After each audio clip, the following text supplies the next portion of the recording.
Marvel ने अभी तक 6 टीवी सीरीज निकाले हैं, 7 अगर व्हाट इफ को मिला लिया जाए तो, और उनमें से सिर्फ 3 ठीक सीरीज मैं कहूँगा, और बाकियों के बारे में तो मैं बात भी नहीं करना चाहूँगा, क्योंकि मार्वल अपने टीवी सीरीज को टीवी सीरीज की तरह ट्रीट नहीं करता, बल्कि सिंपल कोई और मूवी बनाते हैं वैसा ही ट्रीट करता है, और सेटअप भी वैसा होता है, जबकि टीवी सीरीज मूवी से बहुत अलग होते हैं और उनका ट्रीटमेंट भी अलग होना चाहिए, जो कि मार्वल नहीं कर रहा है, था शायद अब करेगा सीक्रेट इन्वेजन के साथ।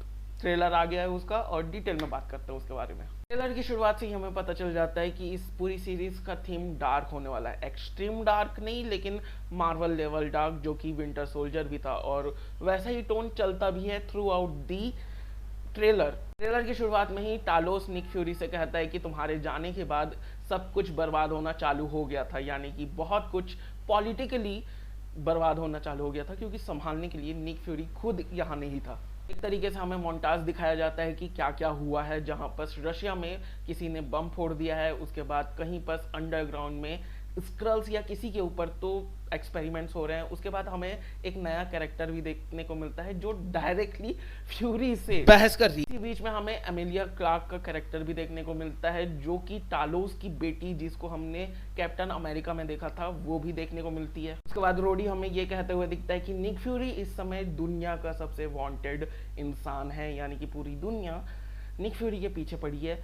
लेकिन क्यों, क्या वजह हो सकती है? क्या निक फ्यूरी ने किसी प्रकार से कोई वायलेशन किया है किसी कॉन्ट्रैक्ट का, या फिर लीगली या इलीगली कुछ काम किया है? उसके बाद हमें ये सीन देखने को मिलता है जो हमने टीजर में भी देखा था, जिससे हमें ये पता चलता है कि किस तरीके से स्क्रल्स कितने अंदर घुस चुके हैं लीगल सिस्टम के, या फिर पूरी दुनिया में फैल चुके हैं। बाद एवरेट रॉस का कैरेक्टर वो पूछता है जो हम पिछले 4 सालों से पूछ रहे हैं कि आखिर अवेंजर्स हैं कहाँ, क्या नए अवेंजर्स आएंगे, क्या निक फ्यूरी नया अवेंजर्स असेंबल करेगा?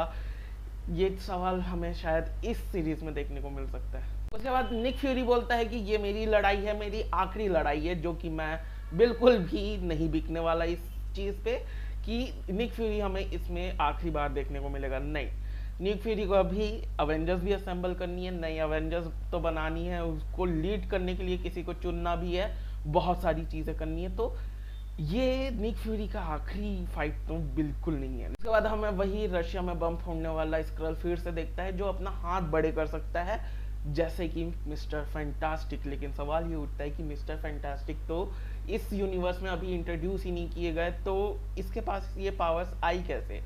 उसके बाद हम उसके हाथ को ध्यान से देखें तो उसका जो हाथ बड़े होने का टेक्निक है वो बहुत ज़्यादा रिजेम्बलेंस करता है ग्रूट के टेक्निक से, जैसे वो अपना हाथ बढ़ाता है और उसके हाथ एक रूट के तरीके से एंटेंगलमेंट में बढ़ते हैं।